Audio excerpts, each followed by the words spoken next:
And I won in fantasy football again. That is now 3 in a row. I am now 4-6.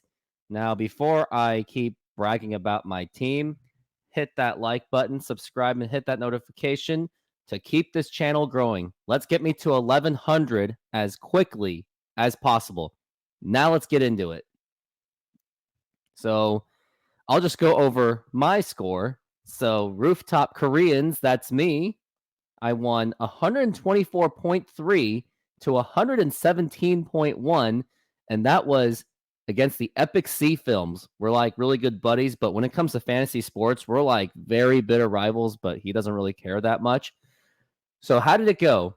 Justin Herbert carried the team along with Mike Evans, 28.3 for Herbert, 26.3 for Mike Evans, and Geno Smith for his team, 23.9, and Tyler Lockett's 23.2. And also Singletary did pretty well too.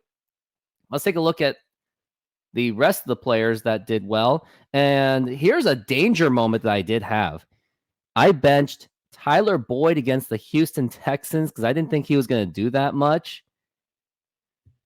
I put in Deontay Johnson against Green Bay, but I don't realize that Green Bay, I guess, at least has somewhat of a decent defense. And Tyler Boyd got me 19.7 points. And at one point, Epic Sea Films had Josh Jacobs and Devontae Adams for the final moments, and I had the Jets defense that was, I first thought was going to get a little bit carved up at the end, but it finally pulled out. So I got a little bit lucky. But man, maybe I should use Tyler Boyd just a little bit more. And then Jigbus with attitude, he just absolutely demolished Macaroni and Cheese, 147 to 106. Let's take a look at the score or the standings. So Jigbus with attitude, I believe he has some kind of a winning streak going because he had a pretty poor start to the season. I think he's like won 3 or 4 in a row. The ESPN standings is terrible. But here are the players. CeeDee Lamb, 39.5 for the Dallas Cowboys. How about them Cowboys? And Joshua Gibbs were his big scores. Macaroni and Cheese at least had Dak Prescott, but not much could really have been done.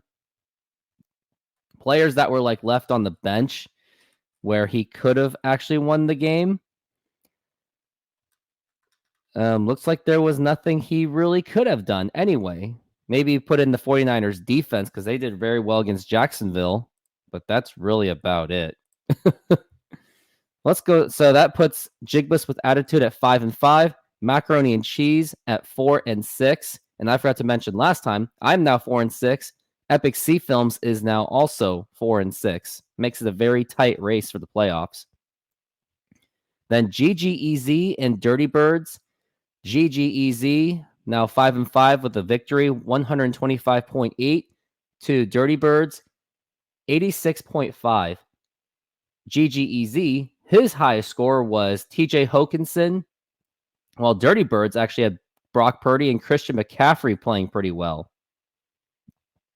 And I don't think there's anything much that could have been done to really alter the score on this one at all. Let me see. Dirty Birds. Ooh, looks like he had some bench players. Javonte Williams and Zay Flowers could have done something, so maybe that could have changed the course. I think maybe he could have won that game, but personally, I don't really care because the playoff implications don't really change much because they have identical records, unfortunately.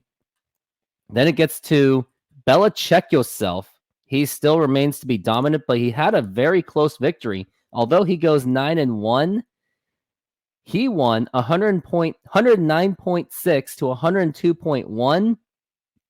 Keenan Allen and George Kittle carried the way with the victory for him.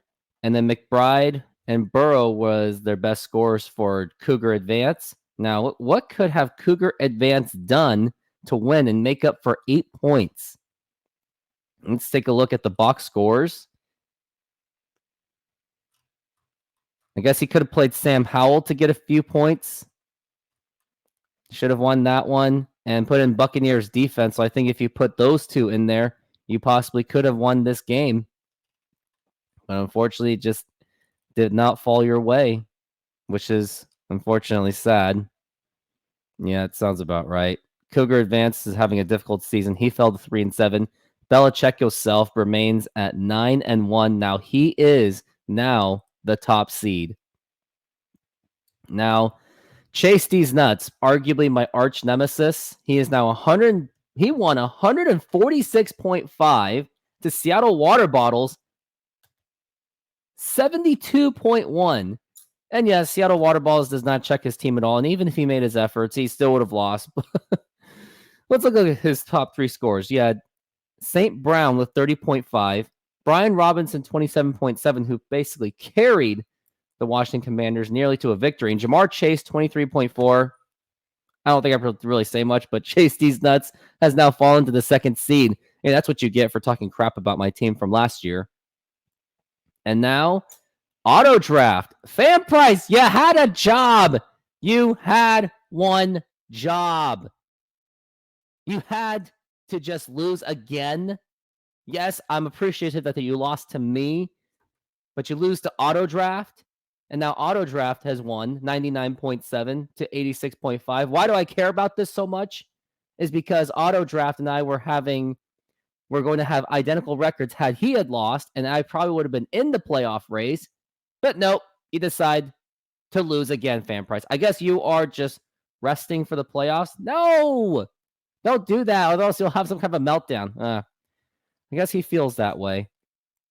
I'm not even going to go over who are the scores on that one. I'm a little bit butthurt on that one. But here are the standings. We got Belichick yourself, number 1 at 9-1. Chase D's Nuts, 9-1. Then you got Fan Price, 7-3. Jigbus with Attitude, who's on a 3-4 game winning streak. He is now at 5-5. Auto Draft, thanks to you, I'm 5-5. I could have been tied for the playoffs. Yep, Auto Draft just has to ruin it for me. GGEZ, 5-5. So those are the first 6 seeds in the playoffs. And now it goes to 7 through 12. And 7 through 10 is a doozy. We've got Epic Sea Films at 4-6, Dirty Birds at 4-6, Rooftop Korean myself at 4-6, and Macaroni and Cheese at 4-6. And then Cougar Advance and Seattle Water Bottles, I think your chances are pretty much gone. So although I still go on my winning ways, I just continue to still be out of the playoffs by 1 game.